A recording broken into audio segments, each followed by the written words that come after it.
Good morning, afternoon, or evening, wherever you're at, ladies and gents. I am Kurojiri, your resident tinkerer and Medarot, and this is the Medarot News Network, bringing you all the latest developments and happenings with our favorite pet fighting robot series.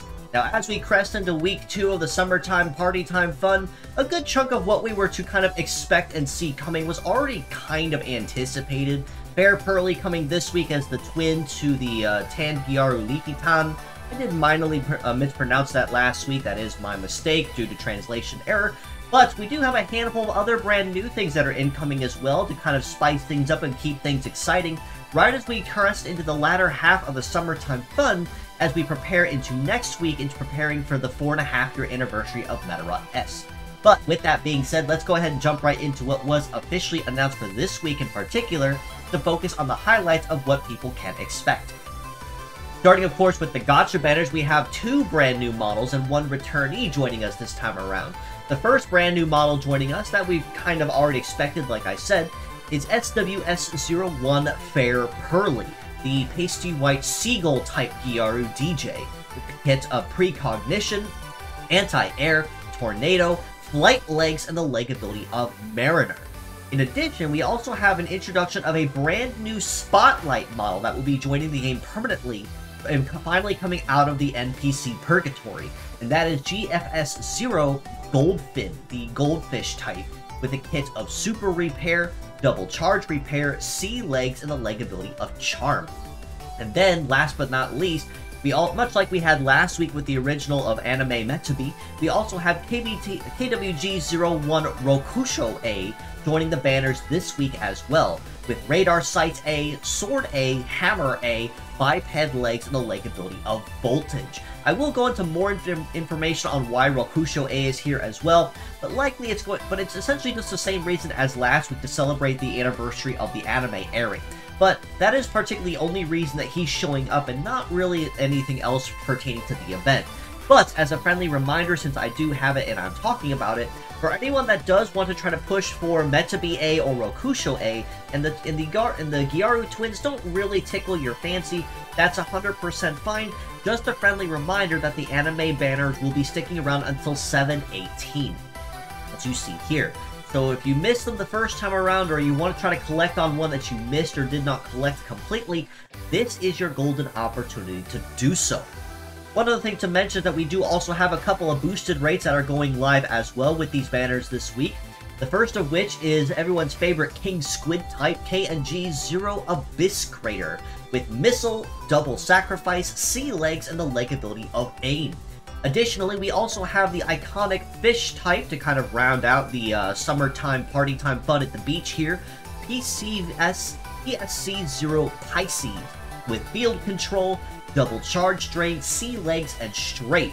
However, those that know Pisces either from her re-debut into Medarot DS or her original debut in Medarot Navi will know she is capable of transforming into a humanoid-type form, completely exchanging her kit around entirely for Commander, Thunder, Freeze, Biped Legs from Sea Legs, and the leg ability of Primacy. So very well-rounded there, honestly, for your dedicated stun locker, and guaranteeing to help buy you some time between attacks, just so you can help regroup if the enemy has you in the corner. Now, just as a friendly reminder, these 2 specifically will be boosted rates, which means you have a chance to collect them in any other of the pickup banners that are going live this week, which would be Fair Pearly, Goldfin, I believe, as a Spotlight, or even Rokusho A specifically. But again, in terms of Rokusho, I will get to that here momentarily because there are a couple other things going live with him pertaining primarily to, not necessarily summertime theme, but still stuff pertaining to the game as a whole. For Fierce Battles this week, it's going to be mostly Buggy Boys this time around as we kind of focus on a lot of farming for very diverse skills. This week, we have, starting us up on this lineup here, is WEA03P2 Misaku-2, with Charge Buster, Press, Power Rifle, Tank Legs, and the leg ability of Trap Buster. We have SCP-0 Poison Scorpy with Triple Melt, Multi-Legs, and the leg ability of Desert type. And we also have LDB-03 Ptolemy with Scope, Rifle, Gatling, Biped Legs, and the leg ability of Gunman. On this bottom row, we are having DRF-03 CT King with Press, Anti-Air, Press again, flight legs and the leg ability of Bullet Rain. We have CCD Zero Semi Cicade with a melee trap, double break, flight legs, and nest. And last but not least, we also have HNT-01 Queen Vespa with heater plant, double static, float legs, and the leg ability of extra magazine. Now, being completely honest, we actually have a lot of really good skills this week that are available for farming, in addition to the permanent ones that are already in there at any given time. This time around, I would honestly have to put a little bit of priority on Queen Vespa specifically, primarily for just how dangerous static can be if used correctly. Because, as a friendly reminder, static, if used, is an instant 50% cut of the armor of the enemy target's heart's HP at its current point. So it's going to just be half of a half of a half, and if you have a particularly chunky shield or a meta change type bot that really is making trouble for you, this will be a really good way to cut down on that HP quicker than later, so that you can break them and take them out of the game and stop getting in your way. Other models here including Poison Scorpion with Desert type, Shisaku-2 for basically free power rifle that's farmable, Ptolemy for free, relatively solid all-rounder with long-range shooters for females, PD King with heavy and air punish between both of its kits, and Semi-Cicade also for heavy punish. You can really not go wrong with any one of the 6 models that are available this week, but I would honestly put a little more effort into Queen Vespa specifically, mostly just for the arms. Even if you don't even have to have them raised all the way at fully ranked 5 rank at level 90 or 100. You just need to have the part raised at least at level 60 just to have on hand. Now, much like it was last week with Leafy Town as well, Fair Pearly also has a paid skin going live for her, but instead going contradictory to the name of going for a nice caramel tan there in a yellow swimsuit style instead of the teal rainbow type that the original design has. So I don't anticipate these are going to be super expensive, honestly, and like I said with Leafy Town, I don't think these skins are going anywhere, so they're going to be available basically until you purchase them. Same with the Ruby bundle that it does come with. And given current conversion between yen and dollar, I really don't think it's going to be super expensive either. No more than, say, 15 or 20 bucks at the most, US dollar current conversion. I'm not saying or advocating you should purchase things in-game and spend money, but if you do feel yourself led to collect the Gyaru cuties and want an extra flavor or two, well, now you have an opportunity to do so. You'll find these in the web store, both in the game and on the official web store as well, based on wherever you choose to purchase it. We also have a limited time, special Super Invasion that's going live for Fair Pearly as well, much like it was with Leafy Town last week. Being completely honest, Leafy Town's Super Invasion was honestly kind of annoying, and I'm anticipating and expecting that Fair Pearly's is going to be close to the same. Not necessarily because it's absurdly overpowered or broken or just unfair. It's just that for some odd reason, mostly just because of kit, Fair Pearly and Leafy Town actually complement each other fairly well. So if you have someone that can maybe round them out, such as, say, a healer or a shielder, you could create some pretty nasty chaos just between the 2 Gyaru cuties alone. And I'm expecting it's going to be basically headaches all around Wave 2 for Fair Pearly Super Invasion specifically. For those that want to know the deep down and the down and dirty on exactly what those modifiers are when it does go live, do check the Google Drive links down below in the comments for a link to guides handwritten for master skills, metal skills, and everything else, including Super Invasion breakdowns, where you can find all the rules and modifiers so you know how to build your teams and what to expect. Continuing forward with Wave 2 of the Summertime Partytime event, this time around we're not getting an event reward model, unfortunately, so Rollstar is the only Year 1 returnee we're getting this time in particular, but we are also getting one more special limited time medal to finish out the event. This time around it will be this Seagull medal, which has a mastery in shooting, support, and healing, with leg masteries in wield, flight, and sea, but also with a Metaphors 2 of changing the terrain into desert. Much like it was with Leafy Town and the Seahorse medal, changing it to aquatic, it's already going to spell major disaster for anyone that wants to try to focus on terrain conversion to absolutely destroy the opponent.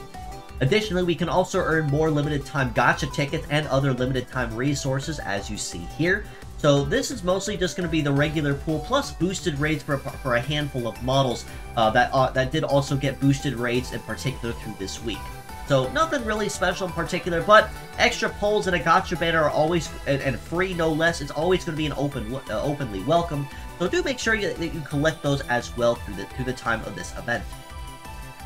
The event itself will be ticket-based, much like it was with last week, this week focusing on the red and the gold tickets specifically, or seashells as they are with this current event.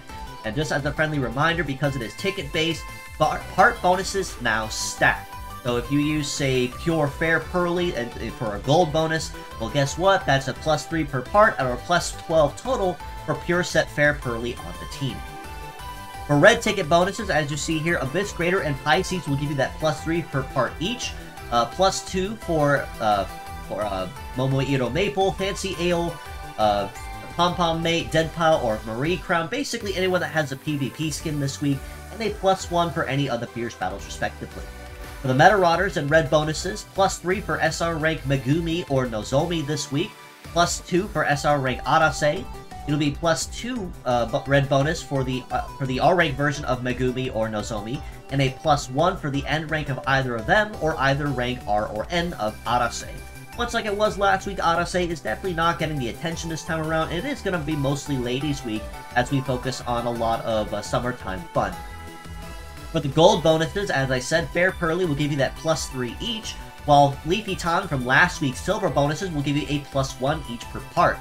Goldfin and Rollstar also are joining in the fun on this one at a +1 per part each, so if you did go in with pure set Rollstar for some extra bonuses, well, you have an opportunity to keep that going just a little bit longer, even if it won't be as profitable per se. For Medarotter bonuses, +3 for swimsuit style Nozomi, and +2 for swimsuit style Megumi, which was last year's swimsuit design for summer, and a +1 for swimsuit style Ibuki. So again, it's going to be, I'm not going to say relatively heavy on gacha banners, but if you have been picking up on some good parts, you probably have at least 1 or 2 models you could make use of pretty easily through this event.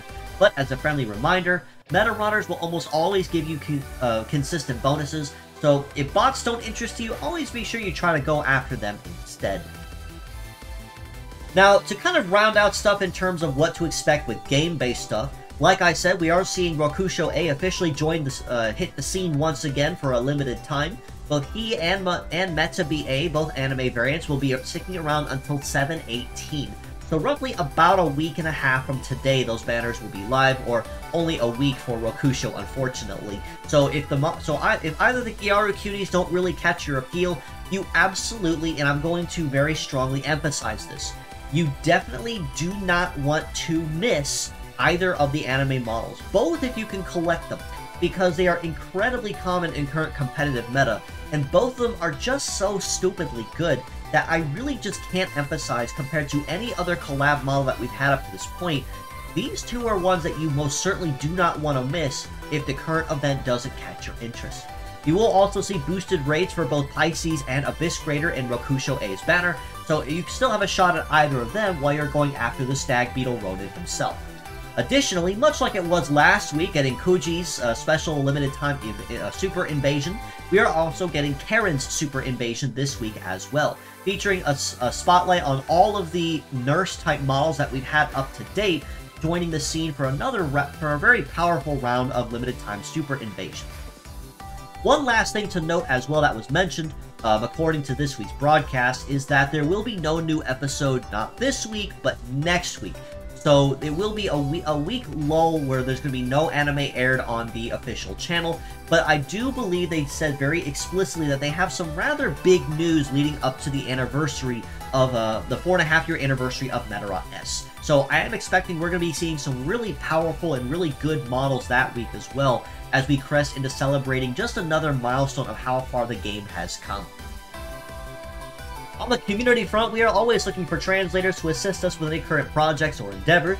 Right now, Medarot 3 is still in that basically 100% completion state. It's 100% ready to go, it's playable in a stable state, just some minor bug fixes and debug issues that need looked at, but otherwise it's basically all set and ready to go. We'd love to start working on other projects like 4 and 5 and Navi, but we need manpower to do so. So if you are knowledgeable in coding, cleaning, Japanese, or have some time on your hands, or if you know somebody that is any one of these things, feel free to ask around, join our Discord in the link provided below, and we are more than happy to get you up to date with anyone with everything that has been done and what still needs done up to this point. Progress has only just barely started on Medarot 4, so still a long ways to go on that one, but any additional sets of hands that would be able to help us out, we will gladly appreciate doing so. With the weekly art highlights here on the MNN, I'm going to toot my own horn here this week, in particular with this model here that I designed, DWF0 Dwarf Forge. This is actually a model I've been cooking up for a number of months now. I think roughly back in February or March, I think I cooked this model up originally. And it was only not until the other day I was finally able to finish it out and draw a colored render of it with a full kit. As you see here, I gave it Scrape, Power Hammer, Emit Blade, Tank Legs, and Weapon Master. All basically stuff I felt would really feel akin and fitting to a Dwarven Smithy kind of design. Will it become an official model? I highly doubt it, but I still thought it was fun and would be nice to have that imagination per se. And this one here by Twitter user SoIsy2, who I also love highlighting stuff from periodically, highlighting everyone's favorite King Stag Beetle type, Tyrell Beetle. With its massive size and powerful design, it's a model you really can't ever go wrong with either with what it brings to the table. Definitely give SoIsy a follow if you'd like to see more wonderful and very high quality art in your feed as you scroll through Twitter on the daily. One final note before I do wrap us up, just as a friendly reminder, I am always open for commission. I can do live 2D models, much like my own, fully ready to rig, separated and cut up ready to go. All you have to do is find someone who's willing to rig it. I can also do standard 2D art at varying degrees of complexity in my own Toonie style shading that I do typically. I can do 3D models fully rigged, textured, ready to go, drag and drop in any program of your choosing. I can also do emotes at a bundled price, as you see here, just as some samples. You can also reach out to me for this on Twitter or on Discord at Isagami-kura if you have any questions on that. And I try to keep my prices low and affordable on purpose, so if anyone new to the content creator scene is looking to try to get some stuff without breaking the bank, they're always welcome to come to me and we can most certainly try to make something happen. But with all that being said, I believe that covers basically everything for this week's episode. So, like I said, a lot of stuff was basically just kind of expected. Minus a couple of surprises, such as Goldfin finally getting hopping free from NPC Purgatory. But it's still going to be a very exciting week as we crest into the second half of Summertime Fun and prepare next week into celebrating the 4.5-year anniversary of the game. But with that being said, if you'd like to know more, you can follow us below on Facebook at the Medarot News Network page, or the Metabots Forever community on there that I do also manage. You can also follow me on Twitter at Isagami-kura if you have any questions, feedback, comments, or if you'd love just to stop in and say hello, or even commission me, or if you'd like to collaborate, which is having you here on my channel with me as a guest host, or me stopping in on your channel for a friendly chat or a game. Feel free to reach out and do so. Do also join us in our Discord community in the comments below to join us and find out firsthand anything related to our favorite fighting robots. This can include anything from, say, new merch, fan art, my weekly episodes, or anything else of the like. The Discord server is going to be the first place you hear it before it goes anywhere else. Lastly, do give these wonderful friends of mine a follow, Sylvalion041 and Kanamikana7, both also wonderful artists in the Medarot community as well, with fantastic stuff that they brought to the table to grace people's Twitter feeds and Pixiv and any other place that they do share. The kind of art that they create just honestly gives me life, and I can't emphasize enough how much I recommend giving them your support as well. But with all that being said, as always, I do appreciate you all for stopping by, just as you always do. And until next time, this is your host, Kura Isagami of the Medarot News Network, signing out.